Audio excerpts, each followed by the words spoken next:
Some movies catch us off guard with crazy or heartbreaking endings, but sometimes these movies still surprise us, despite them revealing these endings right at the beginning of the movie. In this video, we will take a look at 10 movies that secretly revealed the ending right at the start. Let's take a look. Spoiler warning, there will be some spoilers to the ending of a number of classic films, so make sure to check the chapters in the description if you don't want to have any of those movies spoiled.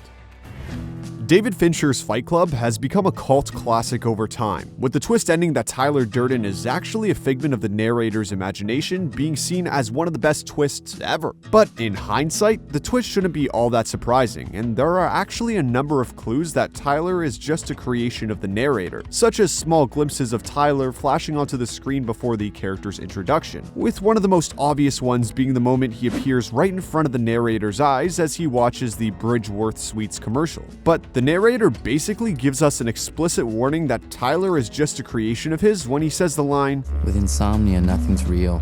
Everything's far away. Everything's a copy of a copy of a copy."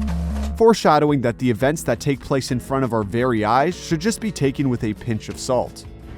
Skyfall opts not to go with the traditional Bond girl and instead places the emphasis on Judi Dench's M. Dame Judi Dench is constantly shown as the head of MI6, but Skyfall gave her even more material to work with and gave Dench more chances to showcase her magic. Your name is on the memorial wall of the very building you attacked. This makes it all that more heartbreaking when M ends up dying at the end of the movie after she is hunted down by Javier Bardem's Raul Silva, with her eventually being replaced by Ray Fiennes. However, M's death may have been surprising, but her grisly fate was actually foreshadowed in the classic Bond title sequence. As Judi Dench's name appears on screen, it is hovering over a grave in a cemetery, suggesting that she was going to die later on in the film.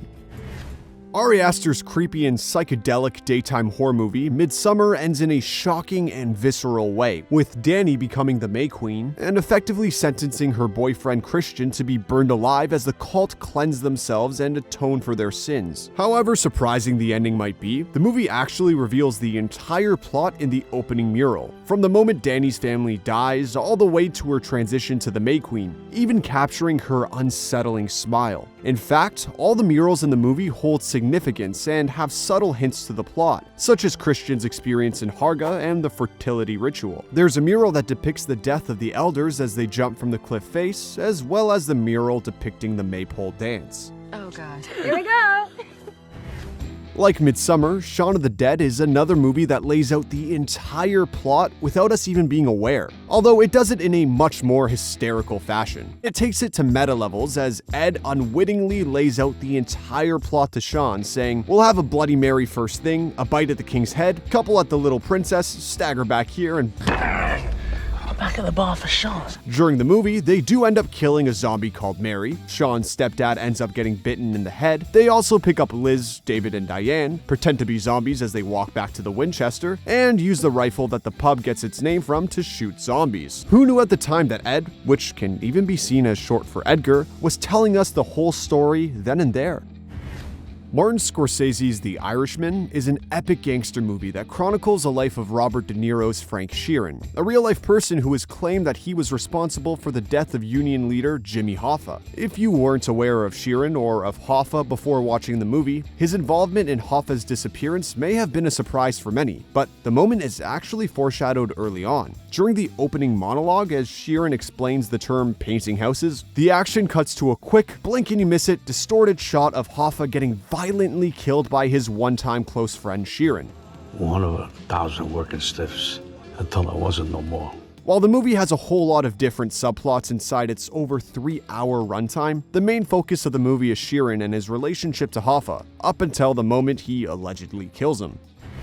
Speaking of Scorsese, Shutter Island is another one of his movies that foreshadows the movie's ending, and the fact that Leonardo DiCaprio's Teddy Daniels is actually Andrew Laeddis, a patient at the psychiatric hospital he's investigating. This is hinted at by his so-called partner Chuck, who is actually Dr. Lester Sheehan, showing that he is not quite capable with a weapon as he tries to unholster his gun. Also, during the scene where Daniels interviews patient Bridget Kearns, when asked about Dr. Sheehan, her eyes keep drifting over to Chuck. Another subtle tell in the scene is the moment she mimes drinking a glass of water, but in the next shot puts a glass down on the table, suggesting not everything is quite as it seems.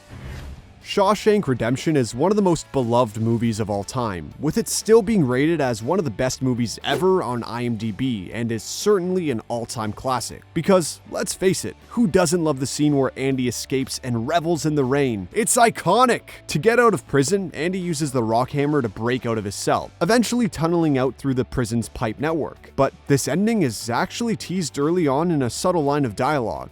I don't think you ought to be doing this to yourself, Andy. It's just pipe dreams. Which is exactly how he escapes. Like many on this list, Reservoir Dogs is another movie with lots of twists and turns, with one of the main plot points being to uncover who the rat is on their team. It's later revealed that Tim Roth's Mr. Orange is indeed an undercover officer, although he was somewhat discounted due to the fact that he was shot and bleeding out fast. However, Mr. Orange's real identity is hinted at in the dialogue in the opening diner scene, as he is the one who rats out Mr. Pink for not leaving a tip.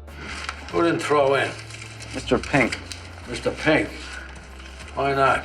Showing that he is someone not to be trusted and is quick to tattle. This is just another example of Tarantino being an absolute master at dialogue.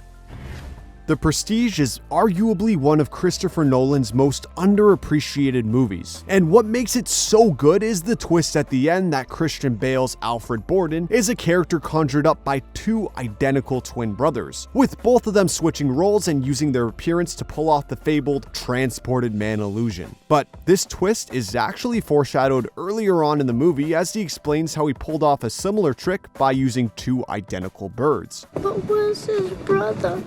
He's a sharp lead.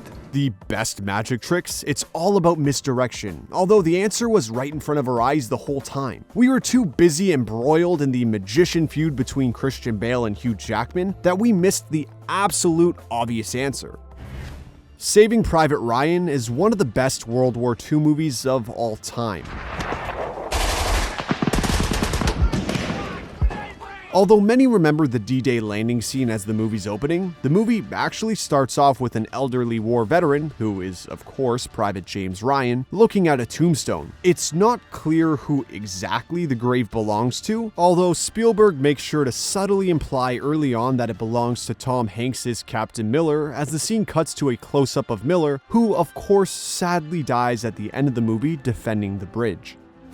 Gran Torino is arguably one of Clint Eastwood's greatest films, and what makes it better is how a line of dialogue subtly reveals the end, with Eastwood saying, "Second chances come your way. Extraordinary events culminate in what might seem to be an anticlimax," which is effectively how the movie goes.